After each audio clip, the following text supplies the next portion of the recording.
The Lord be with you. A reading from the Holy Gospel as written to us by Luke.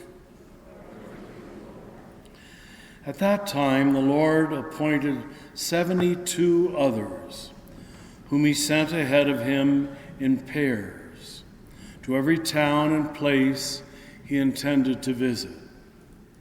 And he said to them, "The harvest is abundant, but the laborers are few. So ask the master of the harvest to send out laborers. Go on your way. Behold, however, I am sending you out like lambs among wolves.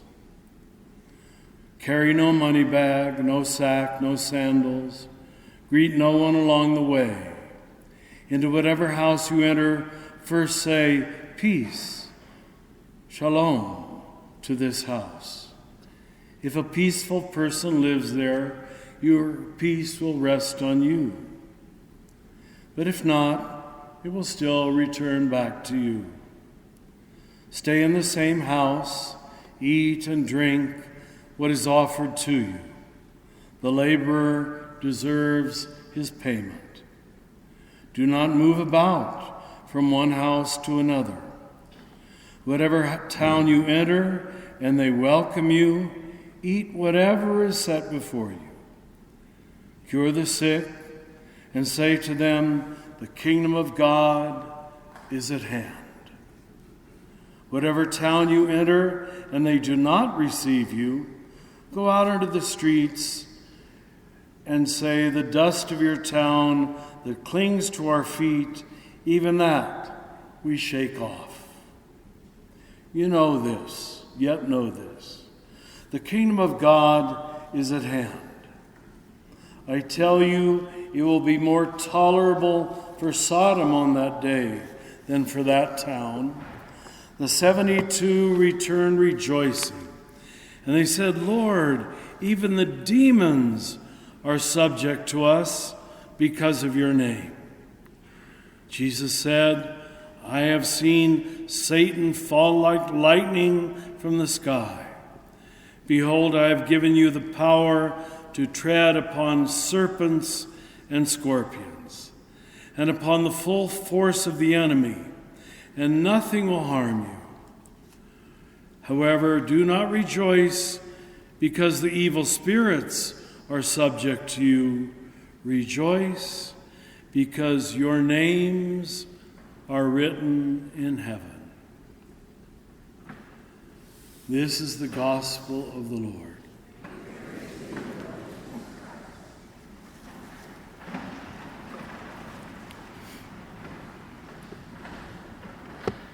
To give you a really good understanding of this really rather important gospel, we would need an hour. But I promise you I will not take that. I'll just give you what we call a tease. I hope it teases you enough.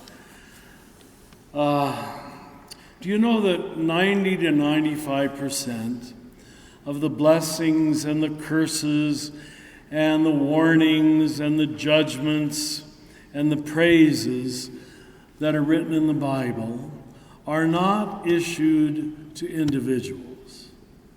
They're issued to cities and to Israel itself.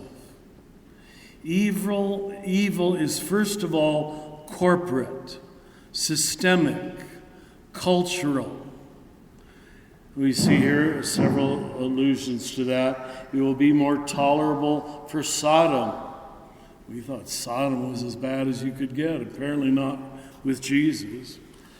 He says the ones that it will really not be tolerable for are those who have a spirit of rejection. The only thing Jesus rejects is rejection. Check it out. And places who have an attitude of rejection, that's what we might call today a culture. So that's the word we use. And every one of you have been influenced, as have I, by all the cultures I've been a part of. The first one and the most important is your family. You tend to think like they do, or you tend to be in total reaction against them either for good or for ill, but they're controlling the show. You want to be exactly like them, or you want to be nothing like them. And neither of those are a position of freedom.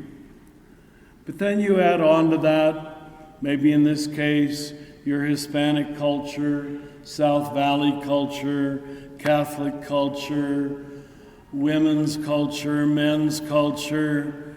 We're all given a whole set of unwritten rules. This is the way you do it. And it exercises much more influence over you than the Ten Commandments do. I'm sorry to have to tell you that, but the Ten Commandments do not really guide our lives. Once, as we see happening now, lying is legitimated and normalized, it becomes rather easy for the individual to tell lies and not feel an ounce of guilt about it. Evil and blessing are first of all held by the group. Now you see why I think it should take an hour to explain this. But most of us weren't trained to think that way. We attributed all evil. You're a bad person, you're a selfish person, you're a nasty person. Maybe you are. But I don't care much about it, because the real nastiness is held by the group. The family, the office, the school, the societies that you're a part of. And Jesus is first of all addressing the groups. Like he says, and this is rather shocking, but you can check me out. Now, if you were Protestants, you really would check me out. Because you're Catholics, you'll just take my word for it. Jesus says, "Damn you, Chorazin." That's the name of the town. "Damn you, Bethsaida. Damn you, Capharnaum." All names of cities. Woe to you, Jerusalem. It's the collective that he is trying to change. And that's what this advice is about. Now, let's just pick out several examples. First of all, he sends his disciples 2 by 2. Why? Because the message is about relationship. And relationship can only be communicated by 2. One, like me standing here, it's just a lone preacher. Why should you believe me? But watch how I relate to other people. Then you know who I really am. And that's true of every one of you in this room. And the gospel message is not about believing ideas, it's how you relate. And cultures are created by people who are given rules of relationship. They're largely unconscious. They're largely silent. We just pick them up. In this school, it's okay to say curse words, let's say. In this school, it's okay, or in this family, it's okay to talk about other people, which we call gossip. I know families where that's completely unacceptable. You never talk about another person if they're not sitting right there in front of you. And I know an awful lot of families that's about all they do, is talk about people who are not in the room. That's a cultural agreement. That's where we sin first. And it doesn't feel like sin. Thomas Aquinas said, we only choose an apparent good. We first of all agree that it's not bad, and then we all do it without an ounce of guilt. War itself. War is good if it's protecting America. Kill all the people you can. Kill thousands. It's wonderful. We'll have a parade in your honor, as we learned a couple of days, or was that yesterday?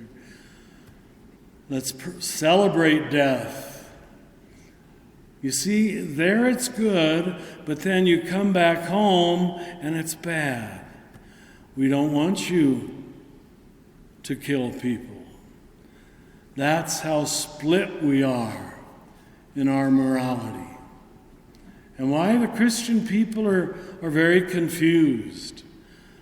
It's okay to do it as a group, to be greedy, selfish, lustful, deceitful, arrogant, proud, but not as an individual. You can't have it both ways. And Jesus is telling the group to shape up. And that's what we're up against now. We're living in a very, and I'm going to use the word, sick culture. American culture is sick.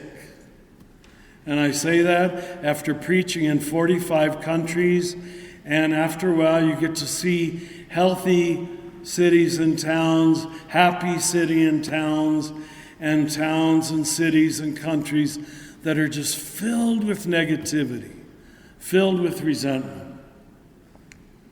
Jesus says, say peace to this house. If a peaceful person already lives there, it will rest on them. If not, don't worry, it'll return to you. You have nothing to lose. If they don't accept your peace, shake the dust from your feet. Don't carry resentments, unforgiveness, and negativity with you. If someone speaks ill of you, that's their problem. Don't join in the game and become as stupid as they are. She talked about me, so now I'm going to tell everybody else in Holy Family Parish how terrible she is. Now you're equally terrible. Do you know that? Most people don't. Most people don't. They get their clues from the group. And somehow the gospel has lost its ability to transform culture, to change groups, to change underlying attitudes. He says, if you have a healthy culture, whatever town you enter, you will be able to eat whatever is set before you. Now, this was to a Jewish culture that couldn't eat a whole bunch of things. But Jesus says, if they're serving it to you, eat it. Don't offend anybody by saying, oh no, I can't eat that. I know I'm offending all the vegetarians in the room right now. It's really so simple in a way. And twice he says, know this, the kingdom of God is at hand. When you here, now, not later, not when you go to heaven, when you can live with that kind of freedom and that kind of acceptance and that kind of forgiveness and that kind of kindness, you're in the kingdom of heaven. Now. And he says, his final words in this particular passage, do not rejoice because the evil spirits respond to you. Simply rejoice because your names are written in heaven. What a simple promise. If only we could all trust that our names are written in heaven. It's all taken care of. The problem is solved. You don't need to decide who's right and who's wrong, who's Catholic, who's Protestant, who's black, who's white, who's Mexican and who's Canadian, who's gay and who's straight. Our names are all written in heaven. And then we have no one to judge, darn it. How are we going to get through another day without someone to condemn, someone to eliminate, someone to exclude?